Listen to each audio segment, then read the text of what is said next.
Literature Review. My name is Justin Chambers, as you can see, and the topic that I picked was trafficking in sports.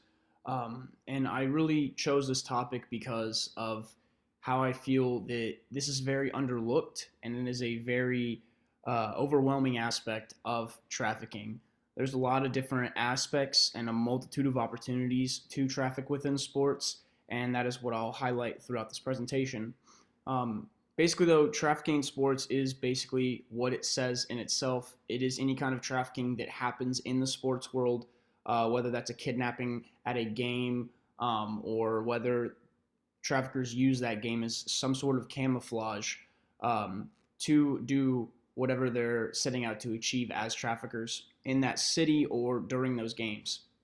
And so, as we've seen in the past few years, especially like the past decade or so, sports itself has grown an extravagant amount in popularity. That is due to more players coming in, the talent pool getting bigger as more talented players are playing at the same time. And so we're not having these small little windows of just Michael Jordan coming in and Larry Bird and those type of people, and then we have to have these spaces of not. There's always good players coming in, which means the attention and the fandom is always growing. And with that, that is what gives traffickers basically kind of like their beacon of what they know to target, because as that popularity in those players and those certain teams grows, then obviously those traffickers know that's where a lot of people are going to be, and that's why sports itself is a target for traffickers to use and utilize. And so they can really plan ahead in these sporting games due to sporting leagues. They release their team schedules before the league even starts, before that first game. This is weeks, sometimes months ahead. And so these traffickers get to know exactly where to be, exactly what time to be there, and they know what's going to happen around that time.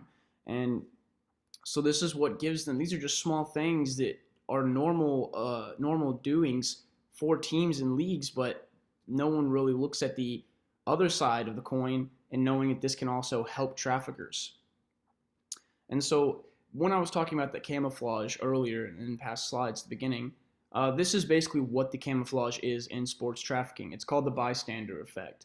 And you could see it here happening in these pictures. If you look down to the bottom right, we see that that individual with a blue wig and face paint. You can see he's completely immersed in that moment as a fan. He's cheering, he's going crazy, something cool just probably happened, but that is, in a sense, what the bystander effect is when people go to games, they're going to these games as fans. They are going to watch the game. They're going to watch those plays. They're going to be looking at those special shots and other things that are happening within the game as fans. So they're completely immersed in that experience. They're not looking for signs of trafficking or things that show abnormal behavior. And so this is what traffickers know can be utilized as a camouflage within the game itself, or even the city, as you have police officers and other people of authority that are focusing on the workings of the game and the extra traffic, the extra amount of people they have to deal with. No one's really thinking about looking out for trafficking. And so this brings us to the United States. Obviously, we're all here right now, and we, as a country, are host to the biggest and most popular sporting leagues worldwide. We have the NBA, the NFL, the MLB, the NHL. We know all these leagues, and there's several players from these leagues that are famous not only here but worldwide. And so with that attention, like I said earlier, this is what brings traffickers especially to the States.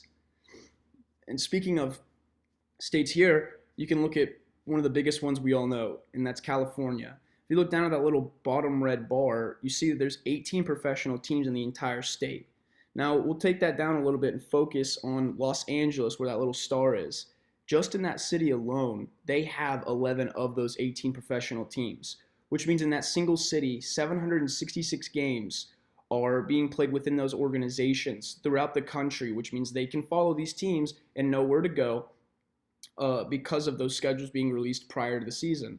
And then of those 766 games that those teams will play for the entire season, at least 400 of them will be played in LA, in that city, in those arenas predetermined, which obviously gives traffickers basically an unlimited amount of opportunity for them to plan ahead and organize a strike for trafficking. And then championship events. These are what really brings the most attention to everything, and these are where trafficking occurs the most. You have something like March Madness, and that event it is an entire month of March. It lasts an entire month, and it has a 64 game slate. Now, obviously, within that is not just normal games being played at 7 p.m. every night. There's not one a night or anything. These are games that they're going to be played all day long from the beginning of the day to the end. And so this is a tournament that they can very much utilize because they have a whole month to plan for it, and it'll be in several different locations. But championship events obviously bring the biggest attendance. It's what everyone plays sports to do. They play sports to win. They want these championship events. And so everyone going to be wanting to watch this, that's how traffickers know they can really utilize championship events because of the maxed out arenas, the high attendance, the high traffic within the city itself, as there's other things going on besides the game itself. And then we get to the behemoth of all of those championship events and probably the biggest sporting event we have in America in general. It's a Super Bowl. The Super Bowl has an average attendance of over 70,000 fans each year, and that is only due to the capacity of the stadiums. Those stadiums can only hold that many. And you take, for example, the Super Bowl that happened in Dallas, that sold out as well, but Dallas could hold over 100,000 people, and 100,000 people were in there that night. So it's basically anytime we're going to have a Super Bowl or a championship event, we know that's going to be where the max amount of people are going to be that can fit into those. And Super Bowl is big because since it is the biggest championship event we have here in America, it is one of the main reasons that organizations like SOAP and other organizations that help victims in trafficking got intertwined in the sports world anyway, because they saw all this stuff happen because it is the biggest event, and they really started putting forth efforts into stopping this. And this all roots from how traffickers can organize things so subtle and how they're able to do it on the dark web. It is through these things called backpage ads, which we'll now talk about. Backpage ads are the center point in how traffickers organize and plan their strikes of attack or their trafficking schemes. These are advertisements that are placed on the dark web, that are placed in certain areas on the dark web. Obviously, you have to know where you're going. And they bring attention to these big events that people are trying to plan schemes around, and it helps them recruit other individuals to get on that trafficking scheme, and helps them organize a plan completely to accomplish whatever they're setting out to accomplish within that scheme.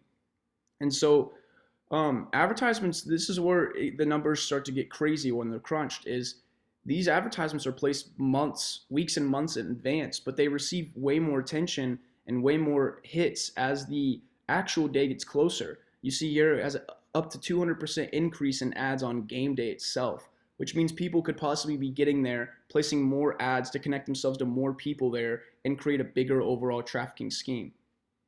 And then these are some numbers I can crunch from the Super Bowl. This topic was very hard to find numerical data on, and because, like I said, it's still kind of new in this in the realm of combating trafficking. This is something that has just started to really pick up attention. But if you look here in 2011 at Super Bowl 45, here we go back to those back page ads. Less than a month to go before the game, on January 15th, there was 115 escort ads. But you look at the night before the game, and that number had tripled. So you can see that obviously as time gets closer to the game, more people are interacting and are putting themselves out there to try and get into these trafficking schemes. You go to Super Bowl 43 that happened last year in 2019, and there was an estimated 10,000 prostitutes brought into the city of Miami, which led to 33 individuals being arrested, which we can go ahead and assume there's definitely more individuals involved, but they already got 33 of them. And then we rewind to the year before that in Super Bowl 52. And speaking of those back page ads, it's what gives officers an availability to catch traffickers. And they created an ad of a 15-year-old boy to try and get some interaction and set up some stings. And this led to 18 men being arrested that Super Bowl year. And then overall, that was a pretty busy Super Bowl when it comes to trafficking, as it led to 43 arrests overall in that year. And then, as we're talking about America, though, let's move over to foreign countries, as this definitely happens in foreign countries as well. And the thing about it, though, is these foreign countries are not as self-sufficient as America. Their economies rely on more than our economy does, because our economy has better options for us. It's why it's more self-sufficient than a lot of other countries. And so these foreign countries actually need these sporting events to occur. They need to create leagues. They need players to want to play in their countries and give them profit. As you know, sports itself is a $14 billion industry worldwide. So these countries want to be part of that $14 billion. And so, with that being said, some of these countries obviously can't have leagues that are every day like America does. So they look forward to these events such as the World Cup and the Olympics and hope that they can get chosen as the host country. But with that being said, these events have very strict requirements to be hosted in a country, and human trafficking is definitely something that these the board of directors that make these kind of decisions on where to host these events, they look at this. So you have governments like here at the bottom, we see Brazil in 2016, they hosted the Olympics, but that is due because they're to their own government misconstructing data that regarded trafficking. And this was in order for them to get spaces to make room for stadiums, hotels, and facilities required for these events. So they completely misconstructed data and suppressed victims in their stories just so they won't get that attention. Because if they do get that attention, then these events can't come to their countries due to these organizations and the teams obviously wanting their players, fans, coaches, staff to feel safe. And so this is the problem that happens in countries, is they need these other events to they rely on these other events to help boost their economy. And so they misconstruct data and make sure that these trafficking statistics and stories are not told to the wrong people that make these kind of decisions. And then trafficking, we're all used to, like sex trafficking and other types of labor trafficking. Well, there is a specific trafficking for athletes itself, which works in a way as labor trafficking. And this is just trafficking the athletes themselves and using them for their abilities in sports. Other organizations, obviously, like I said, they need to be successful and win in order to create money, create that fandom, and get themselves a real profit. So they'll groom athletes from other countries and promise them high salaries, promise them a better living overall, just all the promises that most athletes are looking to hear when they are entering into sporting leagues. And what happens is once these athletes go across to the territory of foreign countries or wherever they need to be, they play for a little bit, and then once they decide they want to stay there permanently, they change their nationality. And that's the trap that everyone falls for in this instance. Those coaches and organizations will then withhold those winnings, and the salary is not paid, so they can't have an income, and basically overall the freedom is diminished, and that person becomes basically a slave as an athlete for those organizations, because now that they're a citizen of that country and no longer one from, let's say, the United States, they're not going to have obviously the same rights as they once did because they're now a citizen of another country. And so although this does happen a lot in foreign countries, it is still a very adamant issue in the United States. For instance, in 2017, we had a high school in New Jersey that got put under investigation because their coach ended up recruiting 5 foreign athletes and had them brought to the States. But when they got there, they put them in a house, told them that they could not leave, and gave them no money, gave them nothing except for a big pot of spaghetti, and told them that this was the food they had to live off of the next 2 weeks. And so, obviously, like I said, they were not allowed to leave the house unless it was for practice or games. And that is just one instance of how athlete trafficking can work. And obviously, there was a multitude of other things that those poor kids had to go through, but that is an example that still happens in the States. And when it comes to combating human trafficking, like I said earlier, we have the organizations like SOAP that really, really made that first jump and leap into sports trafficking. And so every year, SOAP puts out volunteers for big sporting events, especially a Super Bowl, that go and deliver these soap bars to the hotels in the hosting cities that give them an opportunity to try and reach out to these organizations. There's messages on these soap bars, which you can see that I have here. And once these kids see them, they can obviously try and contact that organization, and that organization can get involved with authorities to try and rescue those victims and put away those traffickers. Police departments, obviously, they have to seize opportunities of vulnerability like raids and stings and hopefully have information from tapped wires like hotel room phones and cell phones. And this is due to, like I said, the bystander effect kind of plays a role in this too, as officers can't just run into a stadium and instantly find what they're looking for. There's thousands and thousands of people on here. And so obviously they're going to have to use those to the best of their ability.